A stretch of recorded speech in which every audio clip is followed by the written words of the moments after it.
Hello everyone, welcome back to our YouTube channel किताबों की पाठशाला। आज के इस वीडियो में हम हमारी क्लास 12th की हिस्ट्री के क्वेश्चन बैंक के सॉल्यूशन को देखेंगे।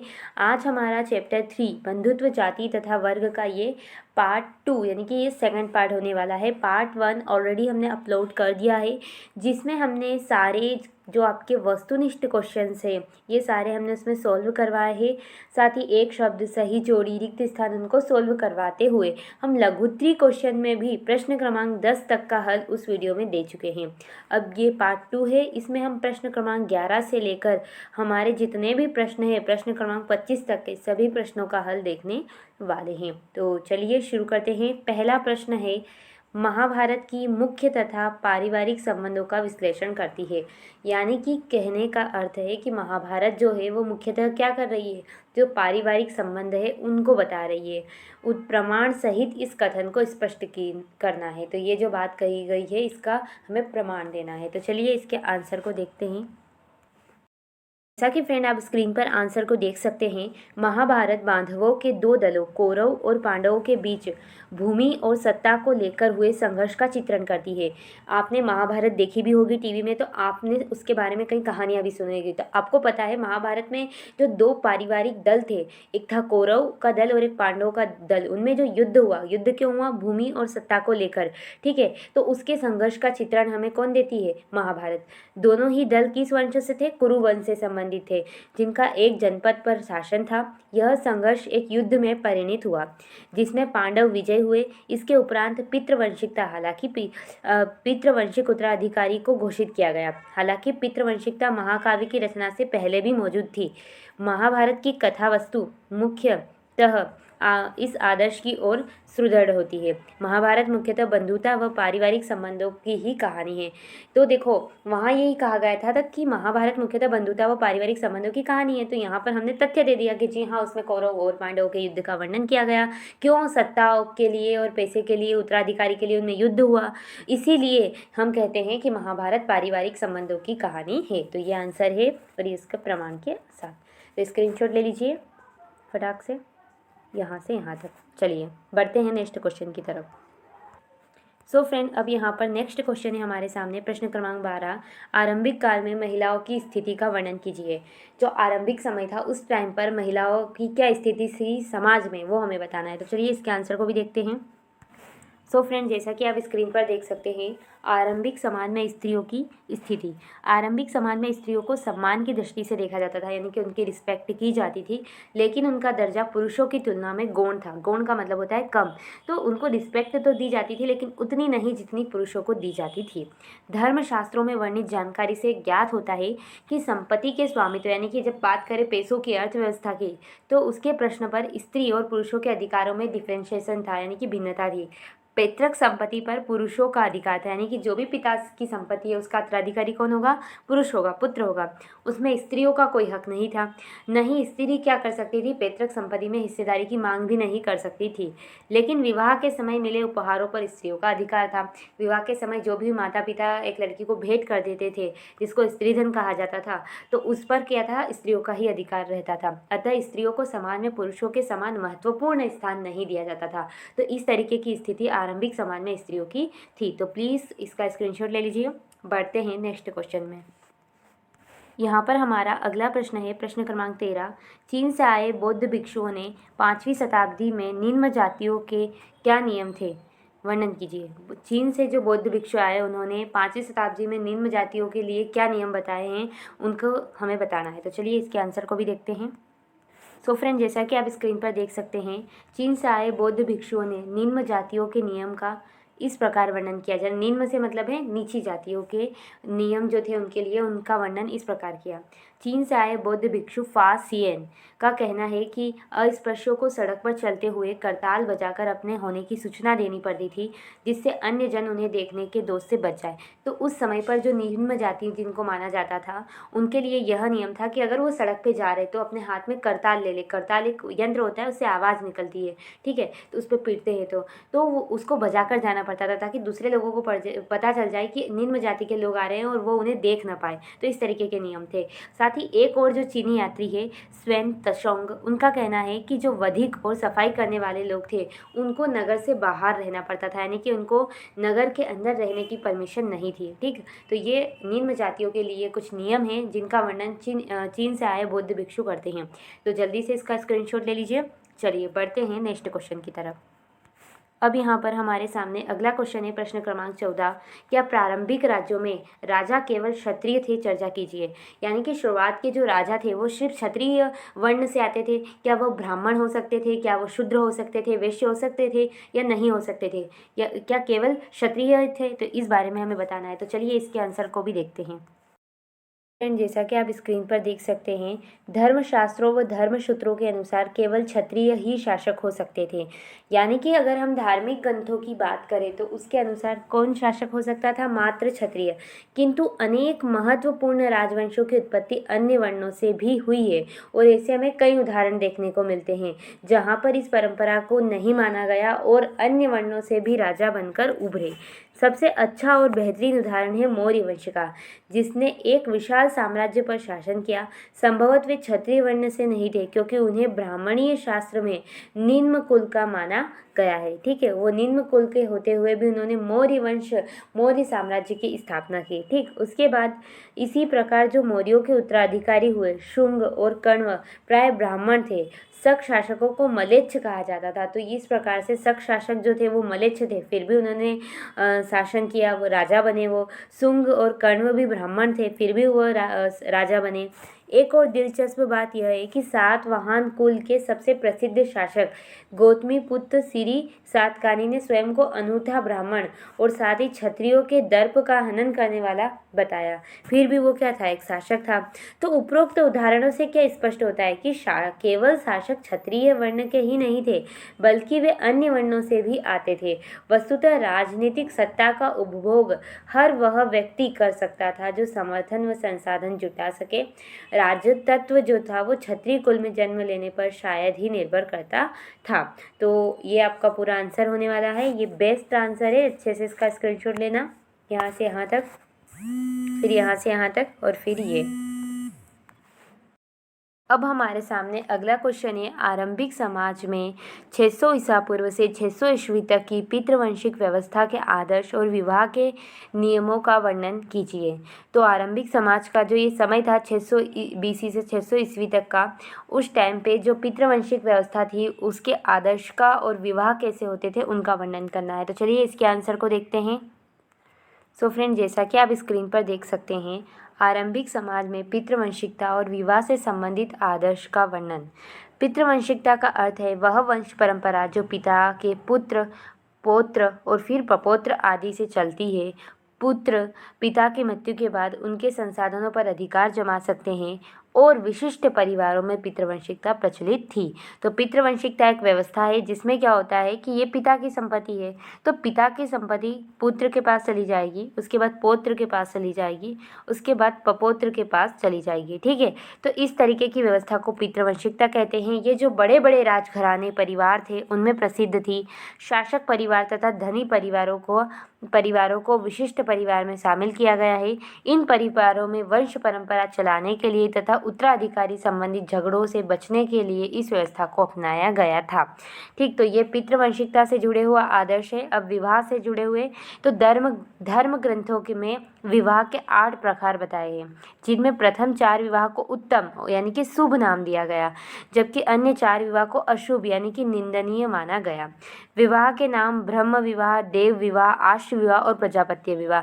ये जो ऊपर के 4 विवाह, इन्हें शुभ यानी कि अच्छे विवाह माना गया, जबकि असुर विवाह, गांधर्व विवाह, राक्षस विवाह और पेशाच विवाह, इन्हें निंदनीय यानी कि अशुभ विवाह। जैसा कि नाम से ही, इन विवाह के नाम सुन के ही स्पष्ट होता है कि ये अच्छे विवाह नहीं थे। तो इस तरीके से विवाह थे, वहाँ पर विवाह के प्रकार थे उस टाइम पर, और ऐसी पितृवंशिक व्यवस्था थी। तो इसका आंसर ले लीजिए स्क्रीनशॉट जल्दी से। चलिए बढ़ते हैं नेक्स्ट क्वेश्चन की तरफ। अब हमारे सामने अगला क्वेश्चन है यहाँ पर प्रश्न क्रमांक 17 शास्त्रों के अनुसार केवल क्षत्रिय ही राजा हो सकते थे। यह बात सार्वभौमिक रूप से स्वीकार नहीं है, सिद्ध करने के लिए प्रमाण प्रस्तुत कीजिए। तो अभी थोड़ी देर पहले ही मैंने जो प्रश्न क्रमांक 14 था, क्या प्रारंभिक राज्यों में राजा केवल क्षत्रिय थे, चर्चा कीजिए, इसका आंसर बताया। तो इसका जो आंसर है वही इसका आंसर है, क्योंकि दोनों में यही बात पूछी जा रही है कि क्या पहले केवल क्षत्रिय ही राजा थे। तो ऐसा नहीं है, बहुत सारे दूसरे वर्णों से भी राजा आए थे, तो उनके प्रमाण देना था। तो मैंने उदाहरण के माध्यम से ही पूरा आंसर आपको समझाया था। तो आप इस क्वेश्चन के लिए प्रश्न क्रमांक 14 का आंसर जरूर देख लीजिएगा। ठीक, बढ़ते हैं प्रश्न क्रमांक 18। चांडाल कौन थे? चीनी यात्रियों के अनुसार उनके विषय में क्या लिखा गया था? तो इसके आंसर को देख लेते हैं। तो जैसा कि आप स्क्रीन पर देख सकते हैं, शवों की अंत्येष्टि और मृत पशुओं को छूने वालों को चांडाल कहा जाता है। चीन से आए बौद्ध भिक्षु फा सियेन का कहना है कि अस्पृश्यों को सड़क पर चलते हुए करताल बजाकर अपने होने की सूचना देनी पड़ती थी, जिससे अन्य जन उन्हें देखने के दोष से बच जाए। एक और चीनी तीर्थयात्री श्वेन तशोंग कहता है कि वधिक और सफाई करने वालों को नगर से बाहर रहना पड़ता था। तो जो पहले मैंने आपको बताया कि चीन के यात्रियों ने निम्न जातियों के लिखा, तो निम्न जाति कौन थी? तो चांडाल थी। तो चांडालों के बारे में ही यहाँ से वापस वही आंसर आ चुका है हमारा, है ना। तो यहाँ पे बस इतना ध्यान रखना कि जो शवों की अंत्येष्टि यानी कि शव को जलाते हैं और मृत पशुओं को छूते हैं उन्हें चांडाल कहते हैं, और जो उनके नियम है वही निम्न जातियों के नियम जो थे वही इनके भी नियम है। ठीक, ये आंसर है, स्क्रीनशॉट ले लीजिए। बढ़ते हैं क्वेश्चन बैंक की तरफ। अब अगला क्वेश्चन है यहाँ पर प्रश्न क्रमांक 18 हो चुका है। 19 महाभारत एक गतिशील ग्रंथ है, विस्तार से समझाइए। तो शायद इसका मैंने ऊपर समझा दिया था। प्रश्न क्रमांक 6 में आप पार्ट 1 में देख लेना कि महाभारत एक प्रगतिशील ग्रंथ क्यों कहा जाता है, तो यही इसका आंसर है। तो प्रश्न क्रमांक 19 के लिए आप पार्ट 1 के प्रश्न क्रमांक 6 का आंसर देखें। ठीक है, यही इसका उत्तर होने वाला है। उसके बाद संपत्ति में भागीदारी से क्या अभिप्राय है? संपत्ति में भागीदार कौन कौन किस प्रकार होता था, वर्णन कीजिए। तो चलिए इसके आंसर को भी देख लेते हैं। सो फ्रेंड, जैसा कि आप स्क्रीन पर देख सकते हैं, धर्मशास्त्रों में वर्णित जानकारी से ज्ञात होता है कि संपत्ति के स्वामित्व के प्रश्न पर स्त्री और पुरुषों के अधिकारों में क्या थी? भिन्नता थी। मनुस्मृति में यह भी वर्णित है कि माता पिता की मृत्यु के उपरांत पैतृक संपत्ति अथवा जायदाद पर सभी पुत्रों का अधिकार होगा, किंतु जो सबसे बड़ा पुत्र यानी कि जिसे ज्येष्ठ पुत्र कहा जाता था उसे विशेष भाग दिया जाना चाहिए। साथ ही यह भी वर्णित है कि स्त्रियां पैतृक संपत्ति में हिस्सेदारी की मांग नहीं कर सकती थी। ठीक है, उसके साथ विवाह के समय जो उपहार मिले थे उन पर स्त्रियों का अधिकार माना जाता था तथा इसे स्त्रीधन कहा जाता था। मनुस्मृति में यह भी स्पष्ट रूप से उल्लेखित है कि स्त्रियों को अपने पति की आज्ञा के बिना पारिवारिक संपत्ति तथा स्वयं अपने बहुमूल्य धन का गुप्त संचय नहीं करना चाहिए। तो ये इसका आंसर है। तो इसका जल्दी से आप स्क्रीनशॉट ले लीजिए, सबसे पहले यहाँ से यहाँ तक। ठीक, उसके बाद ये बढ़ते हैं क्वेश्चन बैंक की तरफ। अब हमारे सामने प्रश्न क्रमांक 21 है, महाभारत कालीन भारतीय समाज की प्रमुख समस्या लिखिए। महाभारत काल में भारत के समाज में क्या समस्याएं थी या क्या कुरीतियाँ थी, हमें ये बताना है। तो चलिए इसके आंसर को भी देखते हैं। सो जैसा कि आप स्क्रीन पर देख सकते हैं, महाभारत कालीन समाज में निम्नलिखित कुरीतियाँ थी। पहली, स्त्रियों का महत्वपूर्ण स्थान नहीं। महाभारत काल में स्त्रियों को कोई महत्वपूर्ण स्थान नहीं दिया गया था, उन्हें अपने पैतृक संपत्ति में भी कोई हिस्सा न मिलने का प्रावधान था। तो महाभारत काल में जो पहली समस्या वो थी कि स्त्रियों के लिए कोई भी महत्वपूर्ण स्थान नहीं था, स्पेशली आर्थिक क्षेत्र में। ठीक है, उसके बाद जाति व्यवस्था। देखो, महाभारत काल में जातियों को अधिक महत्व प्रदान था। उच्च जाति के लोग क्या करते थे, हमेशा ही निम्न जाति के लोगों को दबाया करते थे तथा निम्न जाति के लोगों की जीवन शैली बहुत ही बिगड़ चुकी थी। तो जाति व्यवस्था थी जिसके कारण क्या हो रहा था, लोग जो छोटी जातियाँ थी उनको दबाते थे, उनका शोषण करते थे। उसके बाद चरित्रहीनता। महाभारत महाकाव्य में अनेक उदाहरण मिलते हैं कि लोगों का जीवन नैतिक दृष्टि से गिर गया था। राजा और धनी लोग एक से ज़्यादा स्त्रियों से विवाह करते थे। जुआ खेलना, शराब पीना उच्च वर्गों के लिए आम बात हो गई थी। तो ये भी महाभारत के काल के समय में समाज में बुराई थी। तो ये आंसर है, स्क्रीनशॉट 1, 2 एंड 3। चलिए बढ़ते हैं क्वेश्चन बैंक की तरफ। अब यहाँ पर हमारे सामने प्रश्न क्रमांक 22 है। प्राचीन काल में संपत्ति के स्वामित्व के संदर्भ में महिलाओं की स्थिति की व्याख्या कीजिए। तो ये जो क्वेश्चन है इसका आंसर अभी मैंने आपको प्रश्न क्रमांक 20 में जो समझाया वही होने वाला है। तो 20 का जो आंसर है वो आप 22 के आंसर में भी लिख सकते हैं। दोनों क्वेश्चंस का मीनिंग एक ही है। ठीक, तो ये 22 भी इस तरीके से कंप्लीट। 23 में बढ़ते हैं, कुल और जाति में अंतर स्पष्ट कीजिए। तो चलिए इसके आंसर को देखते हैं। जैसा कि आप स्क्रीन पर देख सकते हैं, सबसे पहले हम समझेंगे परिवार शब्द का अर्थ। तो परिवार का यहाँ पे मतलब है कुल से। अभी हमारे क्वेश्चन में आया ना कुल और जाति में अंतर, तो कुल का मतलब है परिवार। ठीक है, तो संस्कृत ग्रंथों में कुल शब्द का प्रयोग परिवार के लिए होता था। एक ही परिवार के लोग भोजन और अन्य संसाधनों का आपस में मिल बांट कर इस्तेमाल करते थे, एक साथ रहते थे और काम करते थे और अनुष्ठानों को साथ ही संपादित करते थे। यानी कि ऐसे लोग जो एक ही कुल के थे, एक साथ रहते थे, उनके संसाधन एक जैसे थे और जब भी कोई यज्ञ वगैरह करते थे तो साथ मिलकर संपन्न करते थे, उसे परिवार कहते थे। अब जाति किसे कहते हैं? तो संस्कृत ग्रंथों में जाति शब्द का प्रयोग बांधवों के बड़े समूह के लिए किया गया है। इन्हें हम सभी संबंधी भी कह सकते हैं। यानी कि बांधवों को क्या संबंधी भी कहा जाता था। पीढ़ी दर पीढ़ी किसी भी कुल के पूर्वज इकट्ठे रूप से एक ही वंश के माने जाते थे। यानी कि परिवार तो हुआ उसके मेन सदस्य, लेकिन बहुत सारे जब परिवार पीढ़ी दर पीढ़ी मिल जाते थे तो उसको फिर जाति बन जाती थी और उसे जाति कहते थे, और वो एक ही वंश के होते थे और एक ही उनके पूर्वज माने जाते थे। तो ये आंसर है, स्क्रीनशॉट ले लीजिए। बढ़ते हैं नेक्स्ट क्वेश्चन की तरफ। फ्रेंड, अब हमारे सामने यहाँ पर नेक्स्ट क्वेश्चन है, प्रश्न क्रमांक 24। सातवाहन शासकों के अंतर्गत माताएं किस प्रकार महत्वपूर्ण मानी जाती थी? उदाहरण दीजिए। जो सातवाहन शासक थे वो अपनी माताओं की उनके शासनकाल में बहुत अच्छी स्थिति थी। तो चलिए उसको देखते हैं।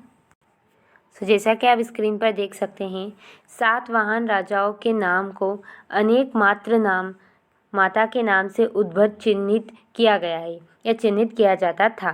इसमें यह भी प्रतीत होता था कि माताएं महत्वपूर्ण थी। अब देखो कैसे पता चल रहा कि जो सातवाहन शासक थे उनके जो नाम थे वो माताओं के नाम से जुड़े हुए थे। ठीक है, जैसे अभिलेख हमें कई मिले हैं उनसे हमें भी पता चला है। तो अभिलेखों से सातवाहन राजाओं की कई पीढ़ियों के नाम प्राप्त हुए। इन नामों में एक जैसी पदवी लिखित है। कैसी एक जैसी पदवी इन नामों में आपको देखने को मिलेगी, जिसका जो अंत है वो पुत्र से होता है। पुत्र का अर्थ होता है प्राकृत। ठीक है, तो यह एक प्राकृत शब्द है जिसका अर्थ है पुत्र। गौतमी पुत्र का अर्थ है गौतमी का पुत्र। तो गौतमी पुत्र सिरी सातकानी, ये आपने एक सातवाहन राजा का नाम सुना होगा। तो इस तरीके से समझ आ रहा है कि वो लोग अपने नाम में माताओं का नाम ऐड करते थे, इसलिए उस समय पर माताओं की जो भूमिका थी वो महत्वपूर्ण थी। तो स्क्रीनशॉट ले लीजिएगा यहाँ से यहाँ तक। उसके बाद ये बढ़ते हैं क्वेश्चन बैंक की तरफ। अब हमारे सामने यहाँ पर अगला प्रश्न है और लास्ट क्वेश्चन है, प्रश्न क्रमांक 25। लोगों को गोत्रों में वर्गीकृत करने की ब्राह्मण पद्धति की व्याख्या कीजिए। यानी कि जो गोत्र में वर्गीकृत करने की ब्राह्मण पद्धति है उसको बताना है। तो चलिए इसके आंसर को भी देखते हैं। जैसा कि आप स्क्रीन पर देख सकते हैं, एक ब्राह्मणीय पद्धति जो लगभग 1000 ईसा पूर्व के बाद प्रचलन में आई, वह लोगों को खास तौर से ब्राह्मणों को गोत्र में वर्गीकृत करने की थी। प्रत्येक गोत्र एक वैदिक ऋषि के नाम पर होता था। उस गोत्र के सदस्य ऋषि के वंशज माने जाते थे। ठीक है, तो क्या करते थे, जो प्रत्येक गोत्र थी वो एक वैदिक ऋषि से संबंधित था और जो जो उस वैदिक ऋषि को फॉलो करते थे वो एक ही गोत्र में आते थे। गोत्र के लिए 2 और नियम थे। पहला नियम ये था कि विवाह के पश्चात स्त्रियों को पिता के स्थान पर किसकी गोत्र, पति के गोत्र को अपनाना होगा, जो कि आज भी होता है। और एक ही गोत्र के सदस्य जो थे वो आपस में विवाह संबंध नहीं रख सकते थे। तो ये 2 नियम और गोत्र के संबंध में थे। इन गोत्रों के नियमों का सामान्यतः अनुसरण होता था, परंतु कुछ उदाहरण इन नियमों के उल्लंघन के भी मिलते हैं। जैसे सातवाहन राजाओं की कुछ रानियों द्वारा विवाह के बाद भी पिता के ही गोत्र को अपनाया गया। तो कुछ ऐसे एक्सेप्शंस भी हमें मिलते हैं, लेकिन गोत्र के संबंध में ये जो नियम थे ये मुख्यतः प्रचलित थे। ठीक है, तो इसका स्क्रीनशॉट ले लीजिए यहाँ से यहाँ तक। उसके बाद यहाँ से यहाँ तक बढ़ते हैं क्वेश्चन बैंक की तरफ। सो फ्रेंड, इस तरीके से हमारे क्वेश्चन बैंक के सारे क्वेश्चंस का सॉल्यूशन हो चुका है। अगर अभी तक आपने हमें इंस्टाग्राम पर फॉलो नहीं किया है तो उसकी आईडी आपको दिख रही होगी, आप जाकर उसको फॉलो कर लीजिए। उसका लिंक भी डिस्क्रिप्शन बॉक्स में। आप टेलीग्राम चैनल पर जुड़ जाइए, वहाँ आपको सारी इन्फॉर्मेशन दी जाएगी। अभी तक चैनल को सब्सक्राइब नहीं किया तो सब्सक्राइब दिस चैनल। वीडियो अच्छा लगा हो तो प्लीज़ वीडियो को लाइक करें, अपने फ्रेंड्स के साथ शेयर करें। सारे जिनके पास भी हिस्ट्री सब्जेक्ट है क्लास 12 में उन सबको सेंड कर दीजिए, क्योंकि काफ़ी इंपॉर्टेंट क्वेश्चन है। और वीडियो को लाइक करें, शेयर करें। Thanks for watching. धन्यवाद।